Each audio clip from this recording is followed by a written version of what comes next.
राधे राधे, जय श्री कृष्णा प्यारे भक्तों। स्वागत है आप सभी का हमारे YouTube चैनल में। अगर आप हमारे चैनल पर नए हैं तो चैनल को सब्सक्राइब करके बेल आइकन को प्रेस कर लीजिए ताकि हर आने वाली नई वीडियो का आपको नोटिफिकेशन मिलता रहे। चलिए शुरू करते हैं हमारी आज की कथा। आज हम आप सबके लिए लेकर आए हैं एक ऐसी कथा कि जहाँ पर आप देखेंगे कि लक्ष्मी माता और उनकी बड़ी बहन के बीच कैसे तकरार होती है। आज की हमारी कथा का नाम है श्रेष्ठ कौन। श्रद्धापूर्वक सुनिए कथा। चलिए शुरू करते हैं। एक दिन लक्ष्मी माता की बड़ी बहन ज्येष्ठा ने उससे कहा, काफ़ी दिनों से एक बात मेरे दिमाग में घूम रही है, सोचती हूँ कि तुमसे पूछूं या नहीं। ऐसी क्या बात है बहन, तुम्हारे मन में जो कुछ भी है पूछो। वैसे भी कोई बात मन में रखकर उसका समाधान कर लेना ही उचित है।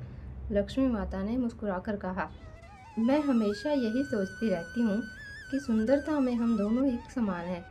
फिर भी लोग तुम्हारा सम्मान करते हैं और मैं जहाँ जाती हूँ वहाँ उदासी व्याप्त हो जाती है। मुझे लोगों की घृणा और क्रोध ही मिलता है, जबकि हम दोनों सगी बहनें हैं। ऐसा क्यों?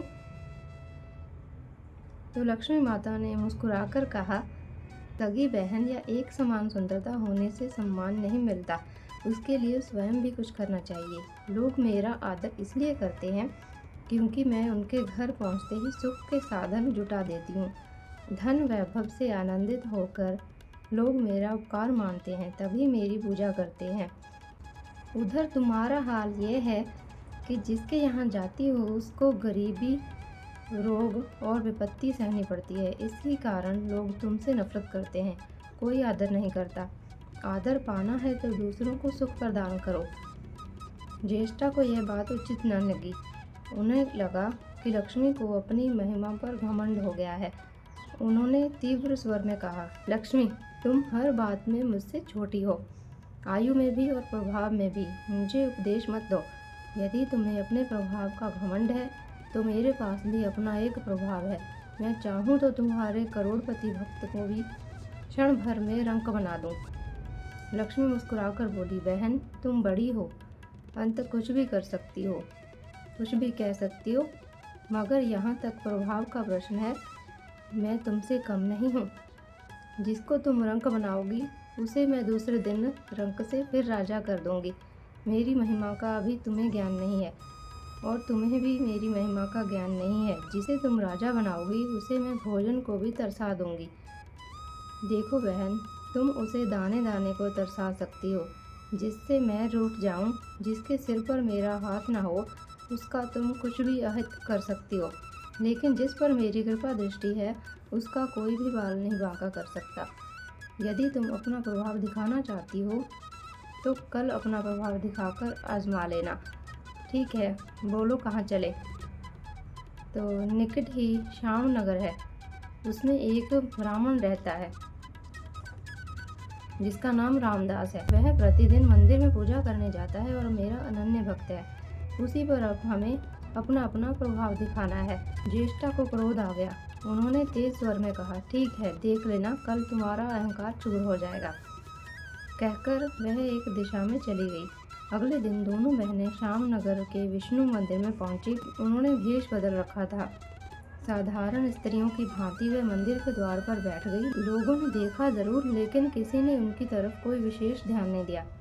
ध्यान देने वाली कोई विशेष बात भी नहीं थी। वह मंदिर था और वहाँ प्रतिदिन दीन दुखी आते जाते थे। वहाँ आने वाले किसी न किसी परेशानी में घिरे रहते थे। फिर भला उन्हें किसी दूसरे की परेशानी से क्या वास्ता हो सकता है। कुछ देर के पश्चात पंडित रामदास आया। दोनों बहनों की दृष्टि उस पर जम गई। पूजा करके जब वह लौटने लगा तो ज्येष्ठा ने कहा, लक्ष्मी, वह देखो तुम्हारा भक्त आ रहा है, कर सको तो कोई सहायता करो। हाँ, करती हूँ, कहकर लक्ष्मी ने एक खोखले बांस में मोहरें भरकर वह बांस रामदास के मार्ग में रख दिया। ज्येष्ठा ने बांस को छूकर कहा, अब तुम मेरा प्रभाव भी देख लेना। पूजा करके लौट रहे रामदास ने मार्ग में पड़ा वह बांस का टुकड़ा उठा लिया। उसका सोचना था कि किसी काम आ जाएगा। अभी वह पंडित कुछ ही कदम आगे चला था, उसे एक लड़का मिला। लड़के ने पहले पंडित जी से राम राम की और बोला, पंडित जी, मुझे चारपाई के लिए एक ऐसा ही बांस चाहिए। दादा ने ये कहकर भेजा है कि जाओ बाजार से ले आओ। ऐसा बांस पंडित जी कहाँ मिलेगा?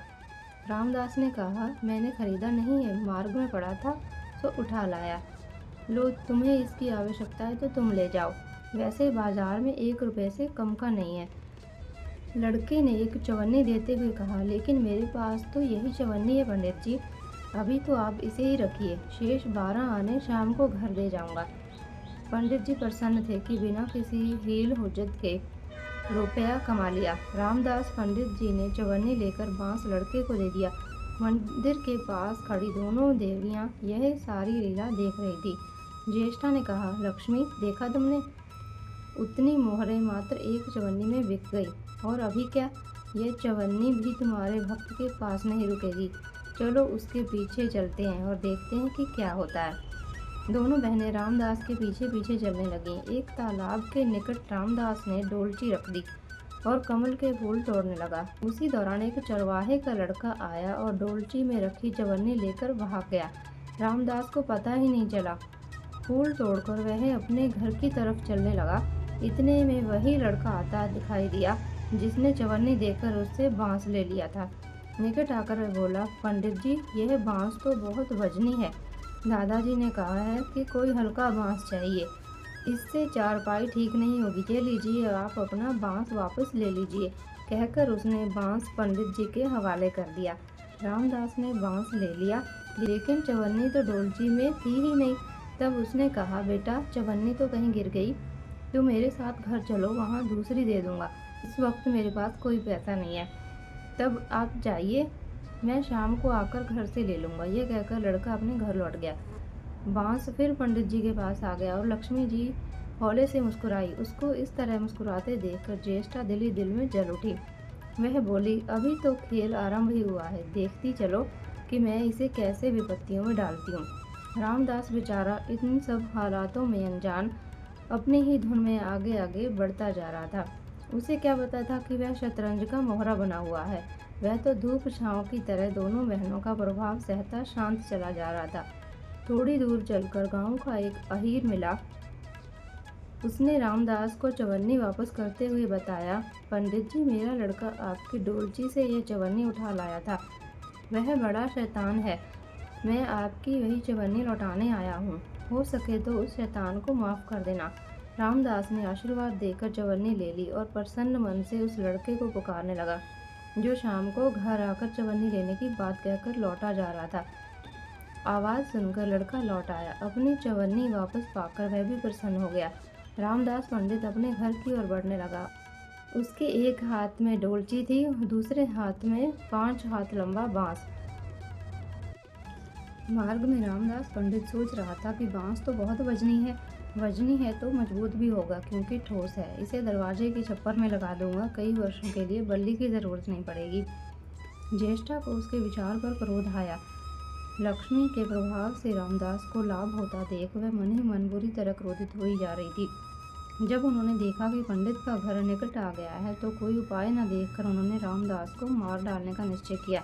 उन्होंने कहा, लक्ष्मी, धन संपत्ति तो मैं छीन ही लेती हूँ, अब तुम्हारे भक्त के प्राण भी ले लूँगी। देखो वह किस प्रकार तड़प तड़प कर मर जाता है। और वह तुरंत सांप बनकर तेजी से रामदास की तरफ रेंग गई। लक्ष्मी को जरा भी चिंता नहीं हुई, वह उसी प्रकार खड़ी मुस्कुराती रही। अचानक रामदास चौंक पड़ा। एक भयानक सांप फन उठाए उसकी तरफ झपट रहा था। जान तो सभी को प्यारी होती है, उपाय रहते कोई अपने को संकट में नहीं पड़ने देता। रामदास ने पगडंडी वाला मार्ग छोड़ दिया और एक तरफ को दौड़ने लगा, मगर सांप बनी ज्येष्ठा उसे भला कहाँ छोड़ने वाली थी।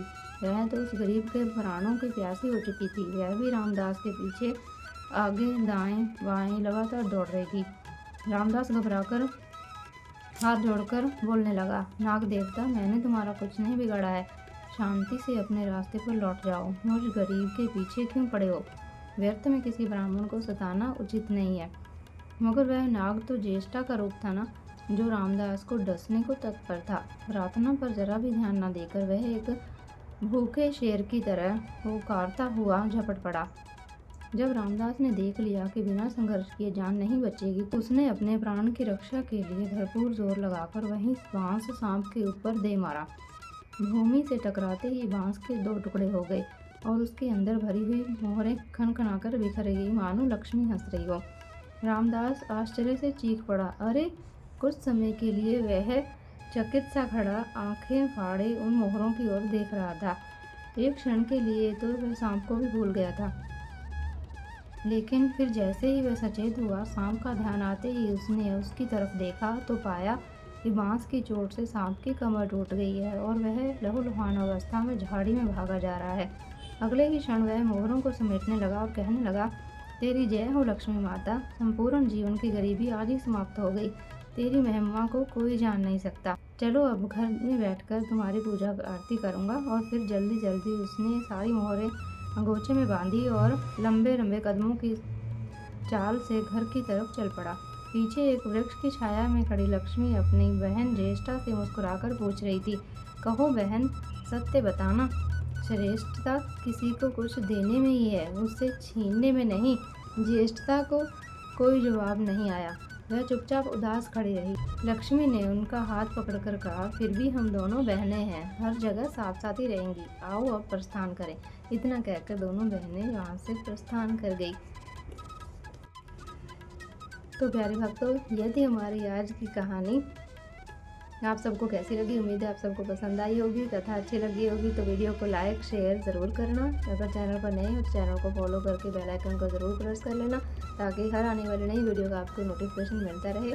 तो ऐसी प्रेरणादायक स्टोरी के लिए मिलते हैं नेक्स्ट वीडियो में। तब तक के लिए राधे राधे, जय श्री कृष्णा, जय माँ लक्ष्मी।